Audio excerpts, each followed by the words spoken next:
What's up, everybody? Matt Modi here with Daily Grind Fantasy. If you are looking to lock in some DFS player props for Thursday Night Football, we got Eagles versus Vikings. I got you covered. What we're going to do in this video is go over the Daily Grind Fantasy DFS Optimizer, looking at Underdog Fantasy and seeing if there are any plays available to us to make for Thursday Night Football, and then we will round out the entry with some other plays as well. We got some WNBA on Wednesday. We got Thursday Night Football, obviously, on Thursday. And we got some MLB and esports stuff as well. So make sure while you're watching this, if you're not already, to subscribe to the DGF YouTube channel. If you want to find me, you can on my social media at Jedi Modi. I don't know if it's Twitter or X or whatever it may be, but you can find me at Jedi Modi. So for starters, the DGF Daily Grind Fantasy DFS Optimizer. Sorry, tongue twister there.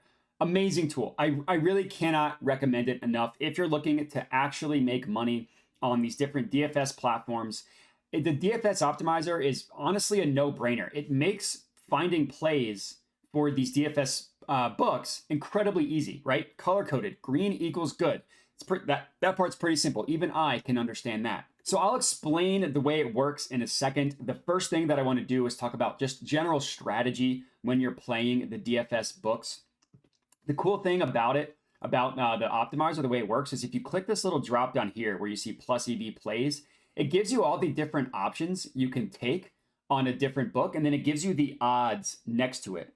So you can kind of tell what's optimal in terms of number of legs in an entry just from looking at the odds themselves. So we see like 2 picks, not that great. 3 pick insured, not that great. 4 pick not insured, not that great. But we see 5 picks. We see 5 picks, both insurance and non-insurance. We see 3 picks non-insurance. Those look pretty good. Well, that's what you should be playing on Underdog. You should be playing 3 picks non-insurance, or really any semblance of a 5-leg entry. But the most important thing with these DFS books is you need to understand that they don't charge any juice. Now, if you're unfamiliar with what the term juice is in sports betting, it's basically the tax that sportsbooks themselves price odds. Like, let's just look at a play here. We see like minus 175, minus 185, minus 183. Those are pretty steep odds. And it's hard to play these types of odds consistently and make money. Well, guess what? Underdog, Fantasy, and Prizepicks, and all these different DFS platforms, they don't charge any juice. The odds that you see here are the odds you're going to get for every single play, regardless of whether you take an over or whether you take an under for every single play. So when you are playing Underdog Fantasy and Prizepicks and all these other ones, those are just the 2 most popular, so I keep naming them. All you're looking to do is maximize the win percentage of your individual legs. So right here, the very first play we're going to take, this is for Thursday Night Football. Justin Jefferson, amazing player. We're fading him. We're going to take him to go under 0.5 player receiving touchdowns, basically saying he is not going to have a receiving touchdown. So what I want to kind of detail a little bit are these 2 columns here. So starting with this one right here, the DGF logo, and then the odds you see under it. The way it works is DGF calculates what they deem to be the true line of a market for whatever market you're taking. In this case, the Justin Jefferson receiving touchdowns. They take into account a ton of different factors and data and analysis and all that stuff, spit out their own proprietary number for what odds should be priced at.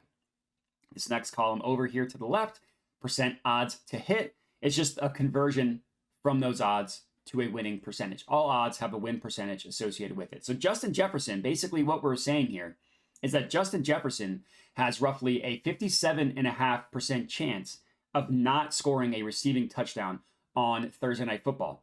So remember, we're getting this for minus 122 odds for a 3-pick non-insured when it should be priced at minus 170. That's the definition of a positive expected value player prop.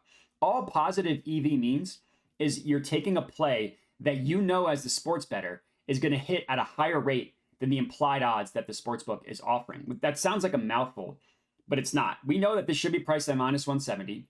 We're getting it at minus 122. That's value. So this is our first leg of this entry. Next up, we got a WNBA play for tomorrow. Tiffany Hayes to go over 11.5 points. So this play is still really good, right? DGF gives it minus 144 odds, win percentage of 55.19, still very good. But this play is an example of a line discrepancy. And what I mean by that is, look at the these two columns here. The underdog logo, that's giving you the play that you're actually taking on underdog. So 11.5. The sportsbook line is giving you the line that the sportsbooks are pricing it at. So Tiffany Hayes, according to the actual sportsbooks, we're talking FanDuel, we're talking DraftKings, we're talking Caesars, they think her over-under should be priced at 12.5. Underdog is only giving it to us at 11.5. Therefore, there is value created on her going over, right?